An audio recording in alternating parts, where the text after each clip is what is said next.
Hello, my name's Daniel Oldham. I'm the RSA SHSP Program Manager for ADOT, and I'm thankful for the opportunity to be able to share with you guys our experience with drone technology and how we were able to particularly use it for an RSA in the southwest of our state. So to give a little background then of what was going on. So we got this RSA request from the National Park Service, particularly Oregon Pipe Cactus National Monument. And in the request, they were mentioning that they had 3 to 8 mile queues for people entering the Lukeville point of entry. So what's unique about this is it is about 5 miles north of the US-Mexico border. And in particular, they were wanting to know information about the safety challenges that would be present, particularly on holiday weekends.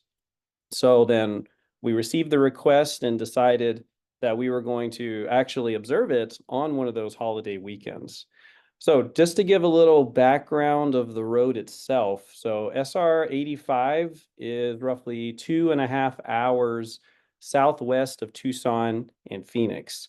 In the southwest section, the road is particularly classified as a rural minor arterial, and the AADT for this area was around 2,900 back in 2022.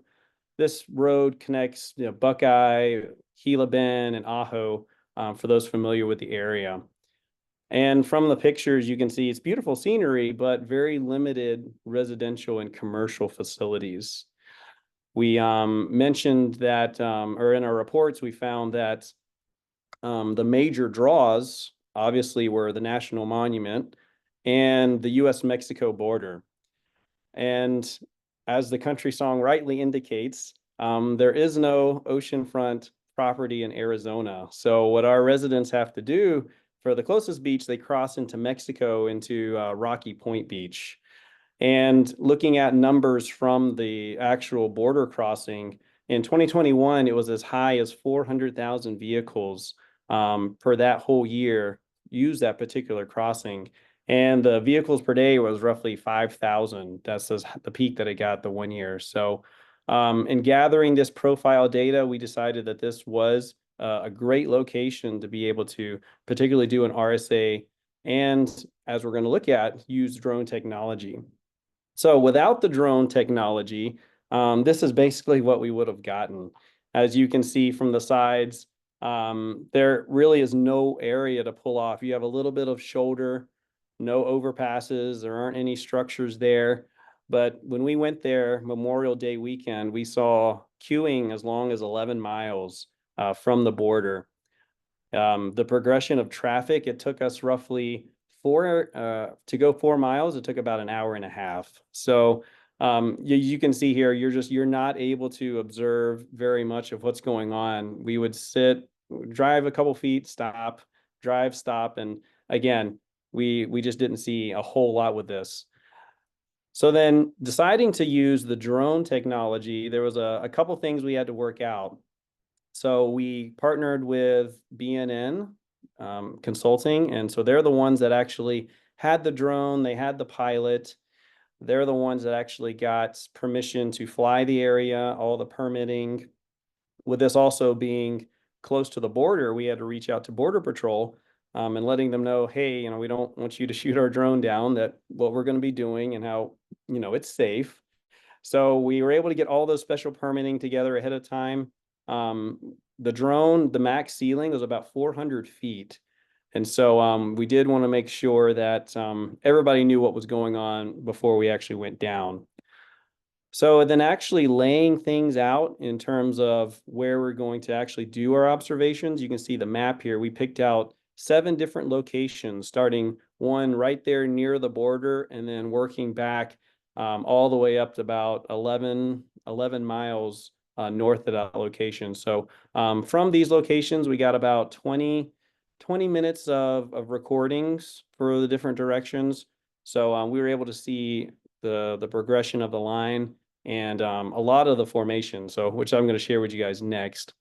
So we actually were able to get this video And this is looking down actually at the border. You can see down there at the end. That's the crossing. So you see we got traffic heading northbound away from the border, and this is going towards the border. It's about a 12-second clip. We're roughly 300 some feet in the air in this clip. And then if we turn the camera around and started looking northbound, again, you can see just the steady lines of cars. But interestingly, you see a lot of gaps. And so that was part of our observations that we were able to see. So I grabbed a couple of still images, and we did a lot of data mining and trying to figure out, what can we learn from this particular location. So from the drone footage, we saw a lot of pedestrians, stopping and using the restrooms on the side of the road, which, if you're sitting in line for hours upon hours, it would make sense. But sadly, we saw a lot of people walking by moving vehicles, not just in the same direction, but you can see from the picture there, some guy came out of his car while this vehicle that's traveling northbound, almost at full speed, just blew right by him. And so we saw a couple instances of near misses of pedestrians, of people standing there facing northbound traffic. We also saw a lot of vehicles stopping on the roadway. So you can see here vehicles and pedestrians. We got a car and a person there. And then these other people are coming out, and then they hop a ride with this guy. And then the other car coming back onto the road. So a lot of people just taking advantage, moving over, getting on, picking up people or not. And the next one, you can see here that there was a truck that needed to get down to the border and crossed and passed in a no passing zone where northbound traffic actually had to move over to get on the side of the road so that the vehicle could go through and avoid a collision. So again, from our vantage point, we were able to safely watch, all of these potentially serious instances occurring. We also were able to see cars. We've all done it. Whether you're at UPS or some other store and you're wanting to look over and see how long the line is. Well, a lot of people were doing that. You can see the car here to where this one in the left, he's right there on the center line, but then on this picture to the right, this person's literally all the way over in the lane. And then there's a car coming exactly opposing traffic. So thankfully, he was able to move over in time before that car came over. But again, we did see instances of fatals and serious injury crashes along this area. And we are seeing it's probably related to human behavior in this sense. Oh, we also were able to see just cars stopped.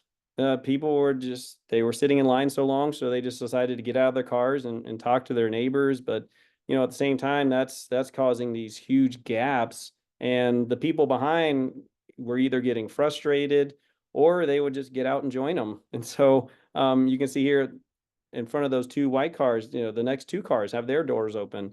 And again, they're not realizing that this is causing backups as people are coming across to this large queue and with these huge gaps.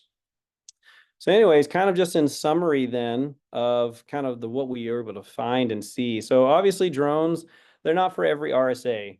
This is a very particular, unique situation. And during my time here, this is the first time we've actually used it. But they do provide a very unique opportunity for RSAs. For one, you go at the high vantage point. So looking at the picture I took down there below, that's where we were able to find a safe place to pull off and actually view traffic. But again, it's very, very limited. And obviously the drone, you have 300 or 400 feet up in the air, really able to capture a lot of what's going on.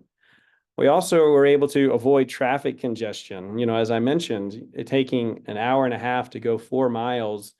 By the time you get there, the behavior and the circumstances have already changed. So being able to avoid the traffic congestion while still observing was just a very, very key thing to have for this RSA. And then also, again, just general traffic progression. If we're driving in our car and then we're seeing these vehicles, we're not able to see the gaps that form, or the closeness. We're not able to see how it progresses. So the drone just really was able to provide us that unique perspective of gaps and reductions of gaps, but then also in terms of just safety. If you've been on an RSA, you really have to be careful. You want to observe, but at the same time, you want to make it home yourself. So being able to stand back and observe safely is just very, very important for any RSA. So we were roughly about 80 feet from the road whenever they ran their drone up into the air. So there wasn't any worry of traffic flowing through. We were able to watch the cameras, from a safe distance, which was just incredible. And then lastly, the no observer effect. Again, if you've been on an RSA and if you see a bunch of people standing on the road with orange vests, immediately you're gonna drive the best you ever have in your life. So, but with a drone, nobody knows it's there. So you're able to really see how people are behaving, what they typically do, which is key for any RSA because, we want to make a difference on a daily level, and being able to make those observations and then hence the countermeasures is just incredibly valuable. So this is an ongoing current RSA. We're still data mining a lot of the video, but again, we're grateful for this technology, for this opportunity to be able to really make a difference and to help more people make it back home safely. So I want to thank you all for your time. Thank you for your attention. I hope that this was helpful, and I hope you guys have a wonderful rest of your day. Thank you so much.